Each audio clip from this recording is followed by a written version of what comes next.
Cardinals improved to 4-0 as they handed the Rams their first loss of the season. Kyler threw for 2 touchdowns and set the record straight on where Arizona is headed. The third-year QB said the team understands what we're capable of and where we can take it. And meanwhile, LA will look to bounce back against Seattle on Thursday Night Football this week on Fox. So, Shannon, here's the question. Have you gotten off the Rams bandwagon yet? No, absolutely not. They had a bad game. Matthew Stafford had a bad game. Skip, he missed some opportunities that he didn't miss in the first 3 games. Every throw that he had an opportunity to make yesterday, he missed. But every throw in the first 3 games, he made. There are some throws to Cooper Kupp, Skip. He normally picks those in his pocket. And for whatever reason, he didn't make it yesterday. He had to throw to D-Jack. And what Stafford's going to have to understand, if you got to carry out a deep play-action fake to D-Jack, you got to cut it short. Because he's going to outrun your arm. We've seen it twice against the Bucs, and now one yesterday he got picked. Yes, he underthrew him. He got it for a touchdown. Because if D-Jack gets a free release, and people are going to be very reluctant to press him because he still has game-breaking speed. He can break the game wide open. You see this? This is too long. And he hits. Nope. You're not going to get, look at this. He's got him. That ball's got to be out there. That's got to be a touchdown. That ball is 15 yards underthrown. Pull up, throw it.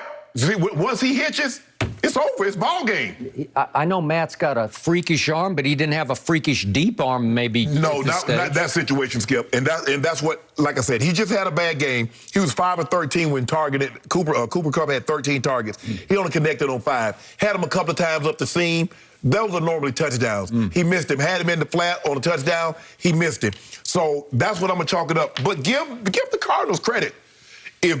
If you tell me they're going to be able to run the football like they ran it yesterday, Skip, the NFC is on notice. I think you talk about Dallas put the NFC on notice. No, Arizona put the NFC on notice. But going to the Rams, and that was a demolition. Not only did they beat them up. They did.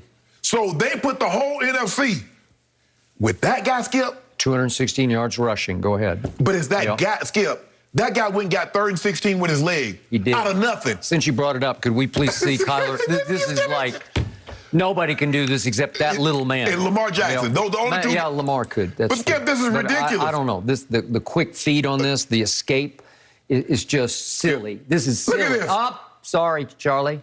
No. And the thing is, when he stops, keep pushing to the sideline. Make him turn back. Young should have just kept running. Okay, I'm going to make you turn back to my help, which is 52. Once he gets the edge, Skip, that's 3rd and 16. He just outran. That's 3rd and 16 that he went and got with his legs. This is a huge play. And then, like I said, that play actually just broke the game open. Yes, he was 24 of 32. Yep. They ran the ball 40 times. You said that's a key to success. Now, I don't expect, 12 carries for 120 yards for Edmonds. Skip, they put the NFC on notice. I'm not off the Rams. I'm not getting off them because I believe Matthew Stafford will bounce back and play better. He's not going to miss those throws that he missed yesterday. They're going to be right back in the mix. Watch them on Thursday night. Really? Yeah. I was watching very closely yesterday for Coach Sean McVay, and I kept saying, where is he? I need to see. Well, remember what happened just the week before against the Buccaneers? Could we please see Coach McVay? He's running up the tunnel after. Oh, there he is. Oh, they're coming off the field. Slap those butts. Slap those butts, because we're going to win the Super Bowl today. We got this. We're on the way to the Super Bowl because we're beating the defending champs. I'm going to run all the way up the tunnel. I'm going to showboat up the tunnel to slap 5 with my man D-Jack. Way to go, Coach McVay. He's everywhere. He's laughing on the sideline with Matthew Stafford. I saw none of the above yesterday. I don't know what happened to him. Was he ill? Maybe he ate something that disagreed with him. I don't know. I didn't see any of that yesterday. I don't know if you noticed this, but Arizona's on your schedule. Now, you keep on key-keying. I'm key-keying. Yeah, you key-keying now. But Kyler got something for you. You remember what happened last Monday night they played you? Last Friday on the show, who picked Arizona to pull off the upset in this game? I believe I did. I thought it was going to be high-scoring close. I did not see that coming because that was not a butt slap. That was a butt kick. Yes. And I will be the first to tell you that I did tell you so on this. The Rams got the Bucs at the perfect time because the Bucs were looking ahead, at least their quarterback. I think the whole team was looking ahead to Foxborough last night. And what did I tell you on Friday? that Arizona got the Rams at the perfect time because the Rams had just played their Super Bowl thanks to Coach McYay the week before. Okay. He let them get way too high, and they couldn't quite get back up for an undefeated division rival coming to their place. We got this. No, you don't got this. Because that little man who I loved, Kyler Murray at OU, and I kept telling you going into the draft, he is a special, I'm going to give you little, he is a special little playmaker. He's just got guts. He's got a whip of an arm. Yeah. He's got a quick release. He seems to be getting more and more accurate because I think he's just getting more comfortable with everything. He looking like throwing off his back foot like Aaron Rodgers. He throwing jump passes. It's kept like I'm saying now. If you got a quarterback and he's for real, and this little man that you Kyler Murray, he seems to be for real. You can go a long way. Now they haven't even really got D-Hop involved this year. Okay, but did you see the touchdown pass, if we could see it, to the other guy who used to be the guy in Cincinnati, to A.J. Green? And I told you he's going to help them because if you single him, this is going to happen every once in a while because he's just a big stud, strong receiver. And he's still got some left in the tank. I don't think of what he's used to be. No. But come on. If you can occasionally do that, it's a game breaker. The Rams are not as good defensively this year as they were last year after they lost those two guys that went to Cleveland. Okay, I agree because remember, for what it was worth, some of them were garbage yards, but Brady threw for 432. Nobody this year has thrown for 432 yards except Brady against the Rams. So they're not quite as suffocating as they used to be. You can throw on them, and even that Rondale Moore, the rookie that they got, listen, he just got quicks, man. He gives him another weapon, so they're not D-Hop centric. He doesn't have to force it to D-Hop, and he didn't really utilize him that much yesterday. And listen, that little Chase Edmonds, look what he went for. He ran 12 times for 120 yards. He can get loose on you and hurt you. He can catch the ball. They got a nice little mix, Skip. You mentioned A.J. Green. They got D-Hop. They got Rondale Moore. Christian Kirk, who did not have a big day. He did not. Tight end Williams. Yeah. He's pretty good. Max Williams is pretty good. And listen, former Raven.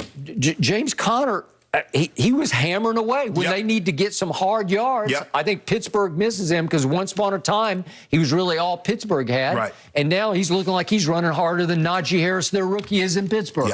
But Stafford just missed some throws that he would have made. Skip, you hit that throw because what broke the game open last week is that he hit the deep throw over the top to D-Jack. Well, he had an opportunity early to really to send a message like, okay, here we go again. Love that deep rollout, you know, where you stop and throw it back across the field. Yes, and he has the kind of arm, but he's going to have to understand, and Sean McVay's going to have to tell him, where you would normally take your full depth, 7 steps up there and hitch, you can't do that with D-Jack. Let's make it 5 with no hitch and let it go. Because he's free release, Skip. He's digging. So he don't have to get off any press release. He's just digging from the word jump. He's going to take it up, pretend like he's going to run out, and he's going to take it all the way across the field. Listen, every time I looked up, somebody else on defense was making a play for them. They got a bunch of playmakers. They got Simmons, and they got Chandler Jones. They got J.J. Watt. Chandler Jones was quiet again, and you pointed out he's been quiet since he had his big 5-sack game. But when you least expect, he'll just rise up, right? He still get after the quarterback. Collins hadn't been there, but they got Kendrick play. I mean, they got guys that can play. They got guys that can make plays. Buda Baker's still there. That number 7, they got the interception, Skip. He can play. He's pretty good. He got 2 picks against Jacksonville the previous week. He's playing really well. His ribs banged up, but he came back.